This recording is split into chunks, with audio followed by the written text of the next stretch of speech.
आगे मैया का बेटा। आगे कैसन पुतुल गे ई दिन भर अंग्रेजीए में बोला हौ। आए की बोला है बेटा।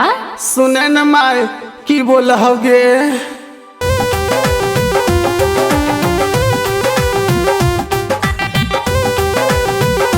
Music by Neha Studio.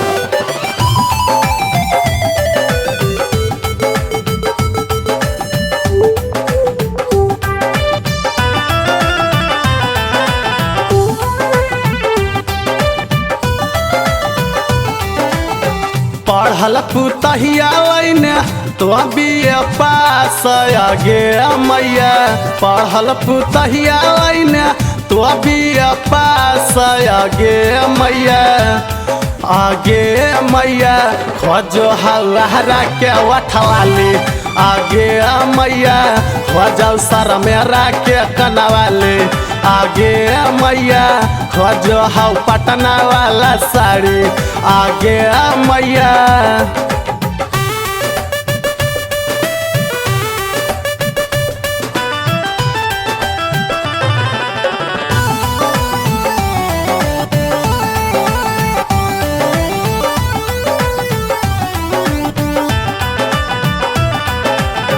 हमारा के रोज रोज इंग्लिश सिखाबोगे। फोना पर जो फैसा भूखा चलाबोगे।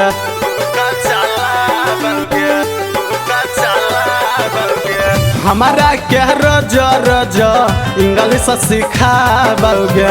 फोना पर जो फैसा भूखा चलाबोगे। सुते से पहले हमरा बोला गुड नाइट आगे मैया। सुते से पहले हमरा बोला गुड नाइट आगे मैया। आगे मैया खोजो हो सोनपुर वाला साड़ी।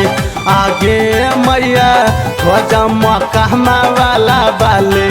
आगे मैया खोजो बिहार के कनवाली। आगे मैया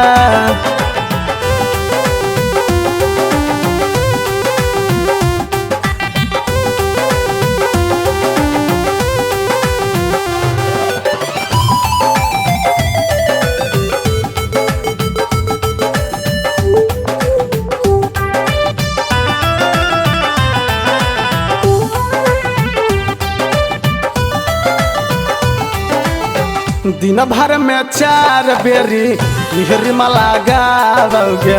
ब्यूटी में जाके रजो ये बारह बनबाओगे।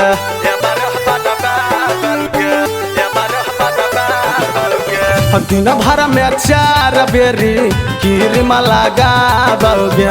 ब्यूटी में जाके रोजो ये बारह बनबाओगे। छोटका देवरावा के कहरौ समाइल आगे मैया। आ भाई देवरावा के कहरौ समाइल आगे मैया। आगे मैया खोजौ से कपूरा के कनवाली।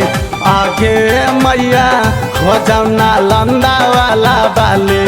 आगे मैया खोजो हौ 12 बीघा के साड़ी।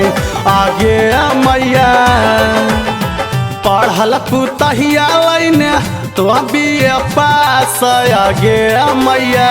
पढ़ल पुतहिया लैने तो अभी पास आगे मैया। आगे मैया खोजो हरा के वठवाली। आगे मैया खोजो सर मेरा के कनवाली। आगे मैया खोजो हौ पटना वाला साड़ी। आगे मैया।